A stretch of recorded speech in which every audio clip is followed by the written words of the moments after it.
পণ্ডিত মশাই, আরে ও পণ্ডিত মশাই, একবার একটু এদিকে আসবেন। বলো নগেন, কি বলবে? আমার আবার একটু তাড়া আছে বই কি। হ্যাঁ, একটু বসেন না পণ্ডিত মশাই, এই সকাল করে এক কাপ গরম চা খেয়ে যান আমার হাতের। ও না, আমার জন্য যে আমার ছাত্ররা সবাই বসে আছে, গিয়ে ওদের পড়াতে হবে তো। একটু বসেন না পণ্ডিত মশাই, একটা চা খেয়ে যান শুধু। নেন আপনার চা। কি নগেন, কিছু বলবে নাকি? আগে আমার ছেলে রাজু তো আপনার কাছে রোজ পড়তে যায়, ওর পড়ার মাথা ভালো তো। শোনো নগেন, রাজু খুবই ভালো ছেলে, ও যা পড়ে তাই মনে রাখতে পারে। আগে ওর মনটাও অনেক ভালো, সব সময় মানুষের উপকার করে। আপনি যদি আমার ছেলেটাকে একটু ভালো করে পড়িয়ে মানুষের মতো মানুষ বানিয়ে দেন, তাহলে আপনার কাছে চিরঋণী থাকবো। শোনো নগেন, তুমি কোনো চিন্তা করো না, দেখবে রাজু একদিন ভালো কিছুই করবে। এই নাও নগেন, তোমার চায়ের দাম। না পণ্ডিত মশাই, আপনার থেকে পয়সা নিতে পারবো না। কেন পয়সা নিতে পারবে না? আমি তো বাপু ফ্রিতে কিছু খাই না। ফ্রিতে কেন বলছেন? আপনি রাজুকে পড়ান, আপনাকে তো কোনো টাকা পয়সা দিই না, তাই এই চায়ের পয়সা আমি আপনার থেকে নিতে পারবো না। হ্যাঁ রাজ, আমরা তাহলে কি পড়বো? গুরুজি, আজ আমরা আমাদের গ্রাম সম্পর্কে জানবো। হ্যাঁ, তাহলে সবাই শোনো, তোমরা একদিন অনেক বড় হবে। কেউ ডাক্তার, কেউ ইঞ্জিনিয়ার, কেউ বড় স্কুলের স্যার হবে। কিন্তু সবাই মনে রাখবে, তোমাদের কিন্তু এই গ্রামের ঋণ শোধ করতে হবে। গুরুজি, গ্রামের প্রতি আবার কিসের ঋণ? মাতৃভূমির বাড়ি ঋণ থাকে, তাই সেই ঋণ শোধ করবার জন্য তোমাদের এই গ্রামের উন্নয়নে কাজ করতে হবে। আমরা তো সব সময় আমাদের গ্রামের উন্নয়নে নানান ধরনের কাজ করে থাকি গুরুজি। হ্যাঁ, আর শিক্ষা নিয়ে যদি তা কাজে না লাগানো যায়, তাহলে ওই থাকে না। বুঝতে পেরেছি গুরুজি, আপনি আমাদের ফ্রিতে পড়ান, আমাদের মানুষের মতো করে মানুষ করতে চান। একদিন আমরা সবাই বড় হয়ে আমাদের গ্রামের জন্য অনেক কিছুই করতে চাই। এই গাঁয়ের মাটি, পানি, বাতাস আমাদের বাঁচিয়ে রেখেছে, তাই গাঁয়ের জন্য কিছু করতে পারলে আমাদের বেঁচে থাকা সার্থক হবে। তুমি ঠিক বলেছ রাজু, মনে রাখবে, স্বদেশে তরে নাহি যার মন, কে বলে মানুষ তারে পশু সেই জন। গুরুজি, একটু বুঝিয়ে বলবেন কথাটার মানে কি? এই যে দেখো, বৃক্ষরাজি তোমাকে ছায়া দেয়, বেঁচে থাকবার অক্সিজেন দেয়। যদি এই গাছগুলোকে কেটে ফেলো, তাহলে কি তুমি বেঁচে থাকতে পারবে? তাই তো, অক্সিজেন না থাকলে তো আমরা এক মিনিটও বাঁচতে পারবো না।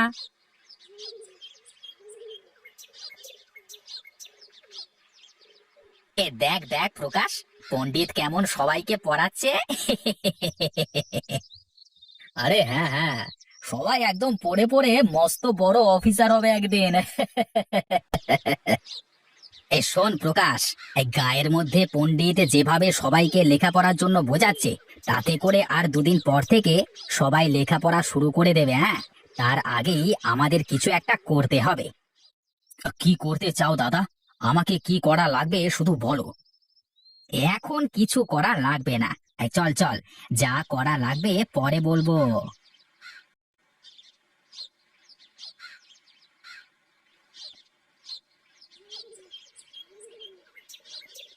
কই রে নগেন, আমাদের 2 কাপ চা দে দেখি। তুমি যাই বলো দাদা, এই পণ্ডিত কিন্তু মনে হয় ভালো কাজই করছে, বুঝলে? কি রে, হ্যাঁ, এ তো দেখি ঘরের শত্রু বিভীষণ রে। হ্যাঁ দাদা, কি যে বলো, তুমি যা করবে আমি তোমার সাথেই আছি। এই নেন দাদা, আপনাদের চা। তার নগেন, তোমার ছেলেও কি পণ্ডিতের কাছে পড়তে যায় নাকি? হ্যাঁ দাদা, কেন, কিছু হয়েছে নাকি?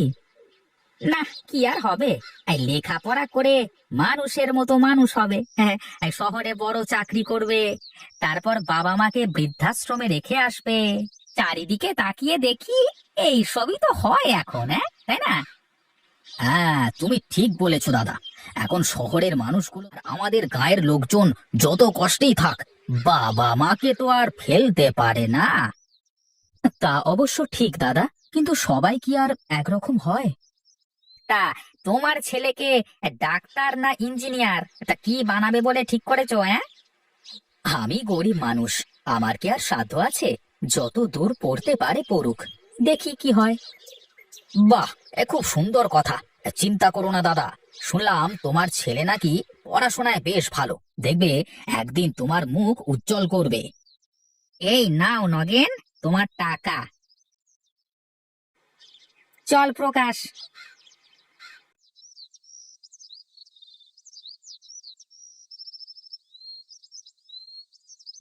দেখ সজল, পুকুরটা কেমন শুকিয়ে গেছে। হ্যাঁ রে, চল তো গিয়ে দেখি পুকুরে মাছ আছে কিনা।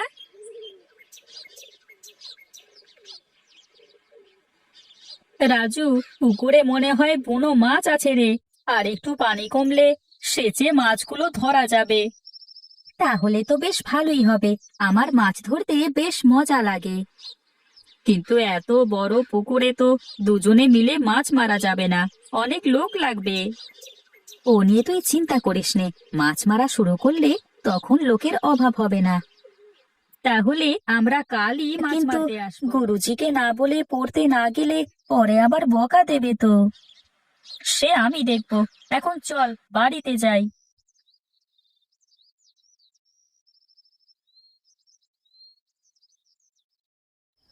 হ্যাঁ, বুঝলে গিন্নি, এখন থেকে রোজ রাজুকে ভালো ভালো খাবার দেবে, যাতে ওর বুদ্ধি বাড়ে। তার বলতে আমি তো ওকে রোজ আমাদের হাঁস মুরগির ডিম, শাকসবজি আরো কত কি খাওয়াই। এসব খেলে কি বুদ্ধি বাড়ে নাকি?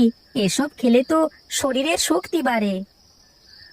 হ্যাঁ, বুদ্ধিও বাড়ে রে বাবা, তোকে যে অনেক বড় হতে হবে, এই গায়ের মানুষের জন্য কাজ করতে হবে। দেখো বাবা, আমি একদিন অনেক বড় হব, সবাই তোমাকে সম্মান করবে, আমাদের বড় বাড়ি। বেঁচে থাক বাবা, তুই যে আমাদের 7 রাজার ধন, তোকে ঘিরেই যে আমাদের সব আশা ভরসা।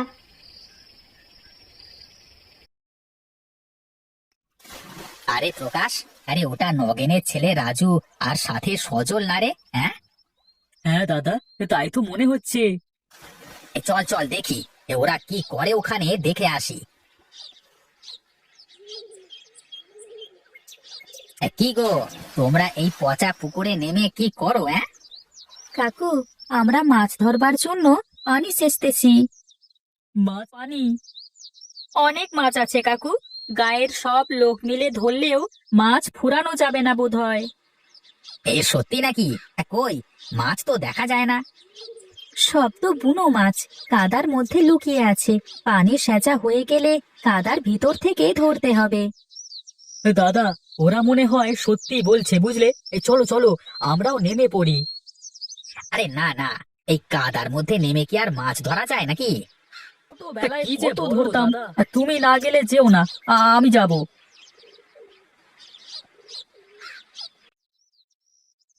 আমিও চলে আসলাম তোমাদের দলে। এখন বলো, আমি কোন দিকে কি করব? আপনাদের কিছু করা লাগবে না কাকু, আপনি শুধু মাছ ধরতে থাকেন।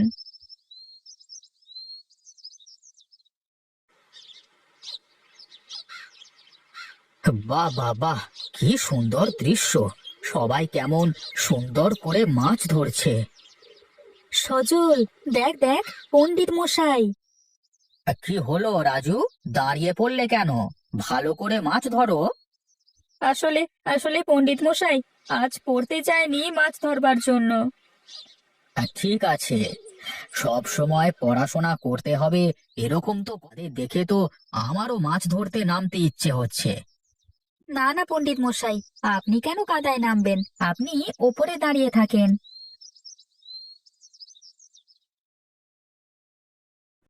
তো অনেক মাছ হয়েছে, সবই তো শোল মাছ মনে হচ্ছে। হ্যাঁ কাকু, এই কাদায় তো শোল মাছ ছাড়া আর অন্য কোনো মাছ থাকে না। বুনো মাছ বলেই তো এত মাছ এই কাদা পানিতে ছিল। কাকু, এবার আপনি সবাইকে সমান ভাগে ভাগ করে মাছগুলো বিলিয়ে আমি দেন। আমি বিলিয়ে দেব? হ্যাঁ কাকু, আপনি আমাদের থেকে বড়, তাই আপনাকেই এই কাজ করতে হবে।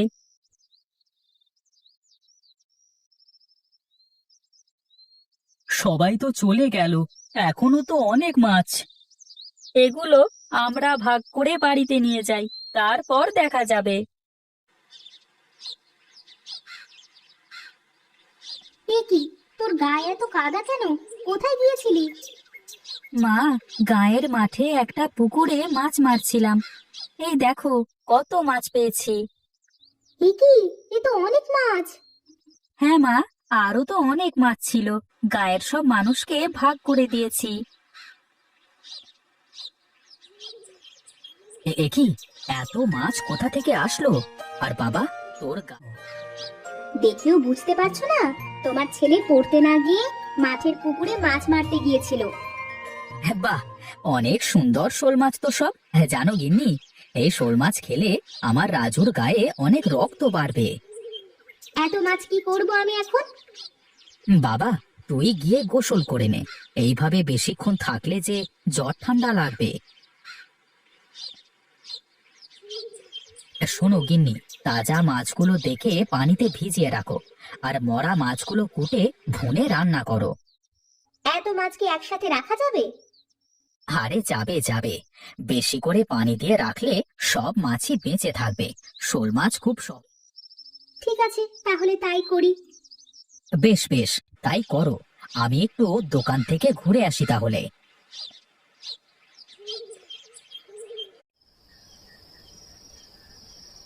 ও কি মা, তোমার হাতে?